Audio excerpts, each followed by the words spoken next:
What's good, y'all? Elvis here. Back again with another episode of Better Barbering. For my new people, Better Barbering is a series that I started where I share tips and tricks that made me a better barber that other people can use to make them better barbers and ideally better people. So it's a big thing on social media. Barbers are so expensive and blah, blah, blah, blah. Very debatable. But I'm on the side of quote unquote expensive barbers, and people think they want a cheap barber. But realistically, they want a cheap haircut. They don't want a cheap barber. And you a barber, you might want to have clients, but I guarantee you, you don't want to be a cheap barber. But today I'm talking about 5 signs of a cheap barber. Also, price is subjective, so I don't really believe any monetary price is cheap. You know what I'm saying? So keep that in mind with this list. Number 1 sign of a cheap barber: they're cheap with their effort. Not many people outside of barbers can really tell the difference between, let's say, a $100 haircut and this is a $30 haircut. Past a certain point of quality, clients only pay attention to how you make them feel because they can't tell that the haircut is that much better. But something that's consistent with all cheap barbers is they're cheap with their effort. Also, because barbers that charge a significantly above average price consistently with and have clientele doing that, like if someone's paying you $100 for a haircut, you understand that, even if people regularly pay you $100, most people do not value a haircut or an interaction with somebody that much to pay them $100. So you're gonna put it all in the field. Some people might throw in hot towels, facials, black masks, and all the extra add-ons.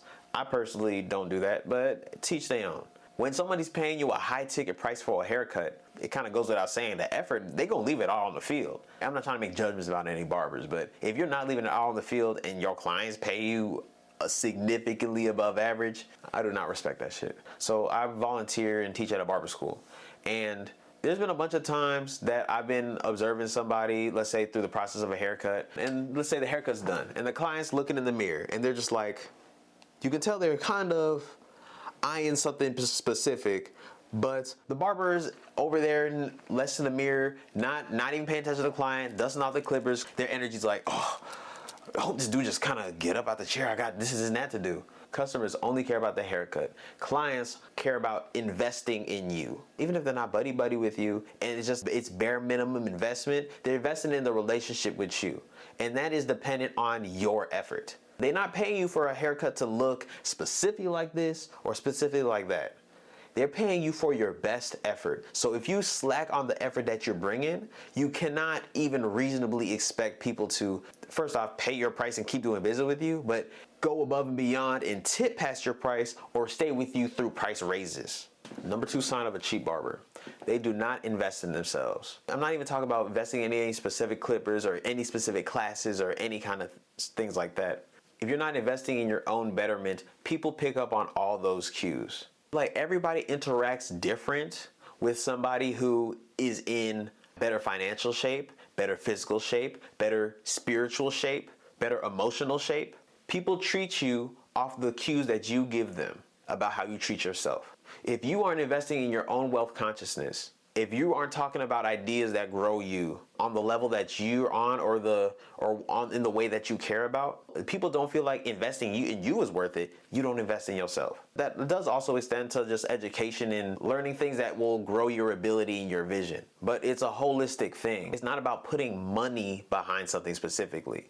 Money is the lowest level of the resource hierarchy. It's money, then time, then energy. It don't matter if you're putting money towards something but not time and energy. And the most valuable resource that we have is energy. How we spend our energy affects our perception of time. How we spend our time affects our perception of money. So if you're spending your energy in a way to grow yourself, your time is going to follow that, and then your money's going to follow that too. But it all starts with your energy and your intention. Number 3 sign of a cheap barber: they target cheap clients. So I don't really believe in like clients being cheap, because value is subjective. People just spend what they feel like is adequate for the exchange. There was a point in time where I had clients who would sit in my chair and they say they might have gone to a homeboy to get like a $20, $30 haircut, but paying me $10 for a shaper was a problem. It's not because they can't afford it. It's because they don't value me at this level. They don't think that an interaction with me or a haircut from me is worth that money. But also on my end, to even do business with people that don't value my time and energy investment in what I'm doing says something about me more than it says something about them. So if I'm trying to appeal to people's frugality first, I'm going ahead and setting the tone of, oh, I'm not worth X, so pay me under that. I'm at a point now where, I'm pretty like that when it comes to clippers and cutting hair. But most people are really paying me for my energetic investment. And not necessarily energetic investment in the haircut, but into them. Because we have conversations that spark us spiritually. My clients are people that inspire me, and it's vice versa. It's iron sharpening iron. So a haircut from me might not be worth $100, but being able to talk to me and interact with me as a person is worth $100 an hour to them. It says a lot about me, the clients that I try to market to, and the culture I try to cultivate within my clientele. I don't talk about time, energy, and money that I'm not trying to spend, because I'd rather talk about what I'm trying to spend that on versus just having a negative or pessimistic view on the world. I don't care about the cup being half full. I care about having water in my cup and what I'm gonna use that water for. Otherwise, it's not worth talking about. So that person discourages people from having that negative perspective when they're talking to me about things. Now, I'll let somebody vent and tell me about something. I don't tolerate any complaining shit. The difference between complaining and venting. Venting is getting some shit off your chest so you can have a more constructive approach later. Going through the process. Complaining is coming time after time after time with the same problem with no progression.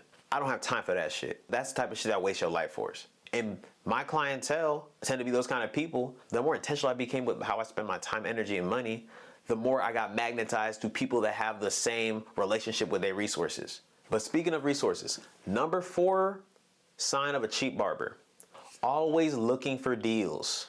Now keep in mind, deals are cool. Like, everybody wants to be able to conserve their resources. Nobody wants to overspend on things. But let's say artists, entrepreneurs, people that really invest in themselves understand that you can always find a cheaper price monetarily, but you're always paying for that in another way. I could potentially shop around and get whatever I'm trying to get half off. Let's say it's $500, I can get it for $250. But the time and energy that I would spend to find that deal wouldn't be worth it to me personally. If I wanted this sooner rather than later and I had to wait a few days to save a few $100s, I'd rather just spend the money and then spend that time and energy that I saved making some more money, adding more value to my life. As an adult, you realize every day you wake up, somebody want more money from you. But also as an entrepreneur, I've realized it's a lot easier to make more money than it is to save money. People that are always looking for deals, a lot of these people value saving money, but they don't value their time and their energy adequately, or what I consider adequately. Because I'm realizing your time and energy are more valuable than any money somebody could pay you, realistically. All right, number 5 sign of a cheap barber. This also ties to number 4. Going for hookups and shortcuts. It's kind of similar to the deal thing. Like, if you're the kind of person that, let's say your homeboy work over here and you're constantly trying to get a hookup, you're constantly trying to get a discount. If you know somebody could get you it, you'd much rather get a hookup or a deal than paying full price. Keep in mind, if someone want to bless you, that's fine. I'm not saying that's wrong. As a barber, you tend to attract clients at your level, even if y'all do different things. So you might have a lot of entrepreneurial clients, but if you're a cheap barber, you are probably gonna have cheap entrepreneurs in your chair. Or they might not be cheap, but I guarantee you, over time, they will want to go somewhere else if you don't grow to another level of value. Because entrepreneurs are almost always having to grow.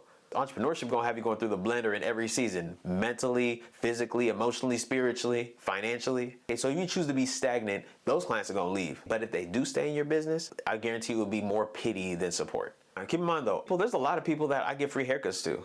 You know what I'm saying? My little homies never gonna have to pay for a haircut. They're my little brothers. There's some people that is just like, shoot, Merry Christmas, here, happy birthday, you know what I'm saying? Here you go. But I only entertain clients in my business that would want to pay full price. I don't do discounts. A real cool benefit of being a barber is that you know a lot of people, your social network big. So you're gonna know somebody that can get you a hookup. But if you're the kind of person that always wanna hook up from so-and-so's business, you're gonna have to give them hookups in your business. And people like to support people that they know doing business and be like, oh, that's my friend, I wanna support. Asking for a discount is not fucking support. Support is either paying the full price or paying extra or sharing them with like-minded customers or individuals off of the love. I don't think it's a flex to pay less for something. I think it's a flex to have as much income as you need to pay full price and add some shit on top of it. I don't do business with people that I pity. And if I do business with somebody, I'm gonna tip them within my means, because I'm very intentional with how I spend my time and my energy with people. And that's the only kind of people I really want to be around. That's what my whole clientele is built off of. Rather than like a list of cheap barbers specifically, this is more of a list of just like 5 signs of cheap people.